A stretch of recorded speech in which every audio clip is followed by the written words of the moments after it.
دو عالم سے کرتی ہے بیگانہ دل کو، دو عالم سے کرتی ہے بیگانہ دل کو، عجب چیز ہے لذت آشنائی۔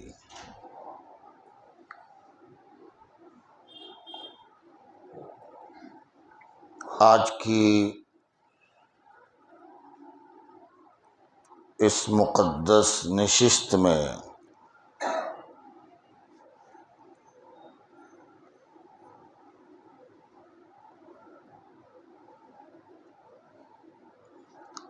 شب قدر کے تعلق سے انشاءاللہ کچھ اہم گفتگو کی جائے گی۔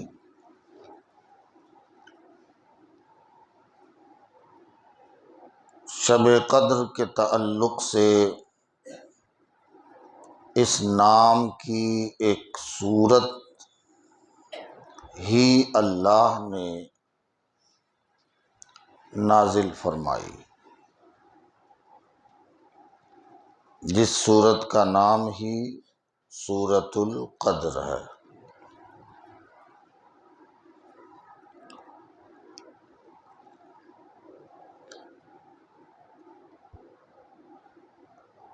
حضرت شیخ سعدی شیرازی رحمۃ اللہ علیہ نے اپنی مشہور زمانہ کتاب گلستاں میں ارشاد فرمایا کہ ہر شب شب قدر بودے، شب قدر بے قدر بودے۔ اگر ہر رات شب قدر ہو جاتی تو شب قدر کی تو کوئی قدر ہی نہیں ہوتی۔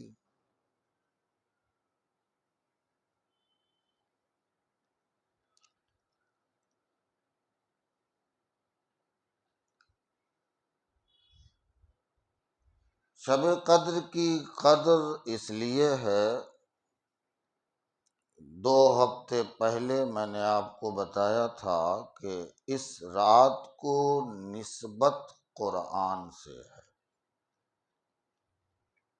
اس رات کو نسبت قرآن سے ہے، اور قرآن سے جو رات منسوب ہے وہ اتنی عظمت اور بزرگی والی ہے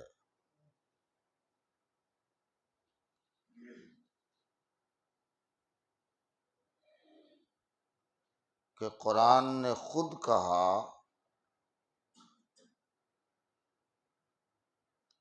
کہ یہ 1000 مہینے سے بہتر ہے۔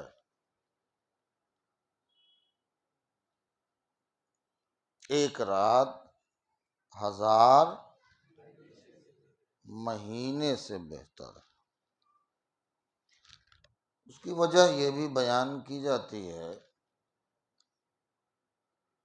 کہ صحابہ کو یہ بات بڑی عجیب لگی کہ پچھلی امتوں کی عمریں بڑی لمبی تھیں، 200 سال، 400 سال، 950 سال، 1000 سال۔ یقینی طور پر ان کی عمریں لمبی تھی تو ان کی عبادتیں بھی زیادہ ہوں گی، اور ہماری عمریں 60 سال، 70 سال، 80 سال، بہت زیادہ ہو جائے تو پھر 90 سے 100۔ ظاہر ہے ایک ان کی عبادتیں، اور کہاں ہماری عبادت۔ ان کی عبادتیں گویا زور سے عصر تک جیسی تھی، یا صبح کے فجر سے ظہر تک اتنی لمبی عمریں تھیں، اور ہماری عمریں عصر سے مغرب، اس سے زیادہ تو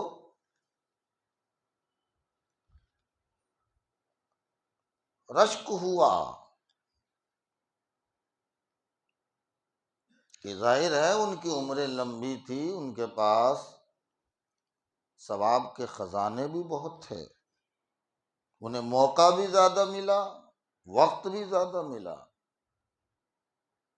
اور ہمیں تو یہ کہا گیا کنتم خیر امت اخرجت للناس، تم بہترین امت ہو۔ امت بہترین اور عمریں اور عبادتیں بالکل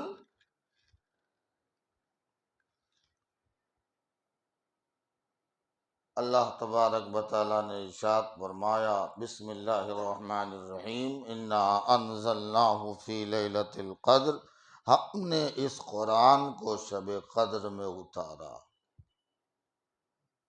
تمہیں کیا پتا کہ لیلۃ القدر کیا ہے، شب قدر کیا ہے؟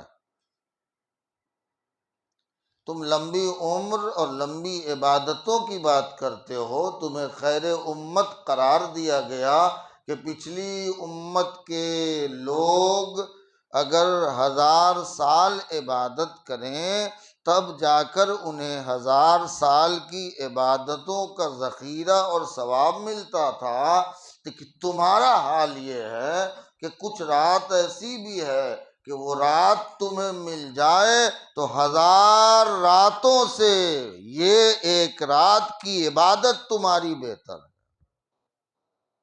1000 مہینوں سے یہ ایک رات تمہارا عبادت میں گزارنا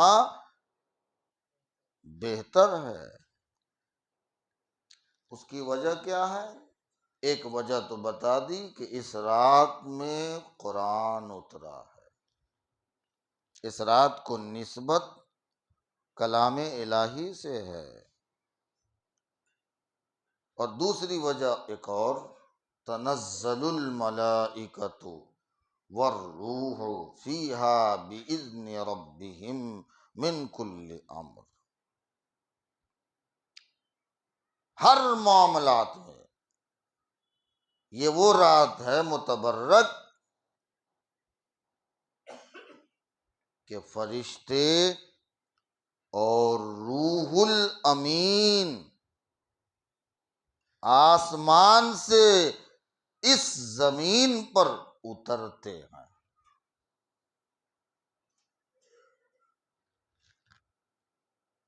حکم رب سے یہ فرشتے اور روح الامین جبریل اترتے ہیں، رحمتوں کی برسات لے کر اہل زمین کے لیے زمین پر نازل ہوتے ہیں۔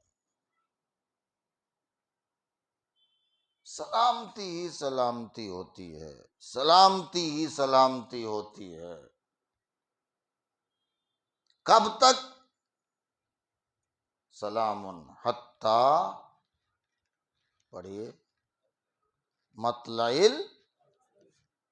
الفجر کے طلوع ہونے تک سلامتی ہی سلامتی ہوتی ہے۔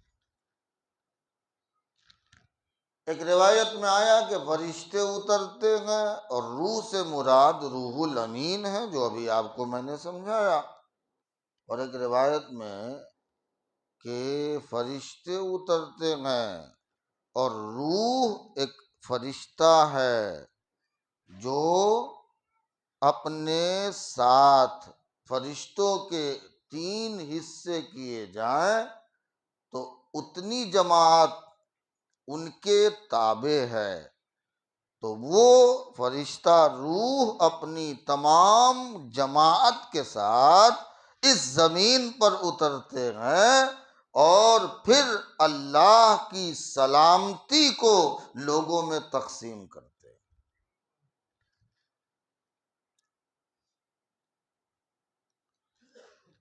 یہ تو پوری سورت کا ترجمہ ہوا، مختصر سا خلاصہ۔ بخاری کی روایت ہے، حضرت ابو ہریرہ روایت کرتے ہیں، اللہ کے پیغمبر صلی اللہ علیہ وآلہ وسلم نے ارشاد فرمایا کہ جو شب قدر میں قیام کرے جو شب قدر میں قیام کرے، نماز پڑھے، جو شب قدر میں قیام کرے ایمان کے ساتھ، ثواب کی امید لے کر اللہ سے، اخلاص سے، نیت میں فطور نہ ہو، اخلاص ہو، اور اس سے وہ ایمان و احتساب کے ساتھ اللہ کی بارگاہ میں کھڑا ہو جائے، تو پھر اس کے پچھلے تمام گناہ اللہ معاف فرما دیتا ہے۔ امام بخاری نے بخاری میں اس حدیث کو ذکر فرمایا۔ حضرت ابو سعید خدری رضی اللہ تعالی عنہ، یہ بھی بخاری ہی میں ہے، روایت کرتے ہیں، حضرت ابو سلمہ کہتے ہیں کہ میں حضرت ابو سعید خدری رضی اللہ تعالی عنہ کے ساتھ تھا، اور ہم نے ان سے کہا کہ حضرت یہ فلاں نخلستان ہے نا، کھجوروں کا باغ رہا ہوگا، ذرا چلے وہاں تک، تفریح بھی ہو جائے گی اور کچھ گفتگو بھی ہو جائے گی۔ ابو سلمہ کہتے ہیں کہ ہم چلے، اور چلنے کے بعد ہم نے ابو سعید خدری رضی اللہ تعالی عنہ سے پوچھا کہ شب قدر کے بارے میں آپ کیا کہتے ہیں؟ تو حضرت ابو سعید خدری رضی اللہ تعالی عنہ نے ارشاد فرمایا کہ اللہ کے پیغمبر صلی اللہ علیہ وآلہ وسلم نے رمضان کے پہلے عشرے میں 1 سے 10 تک اعتکاف کیا۔ کیا کیا؟ ہماری قوم تو آخری عشرے کو بھی نہیں سمجھ پا رہی ہے۔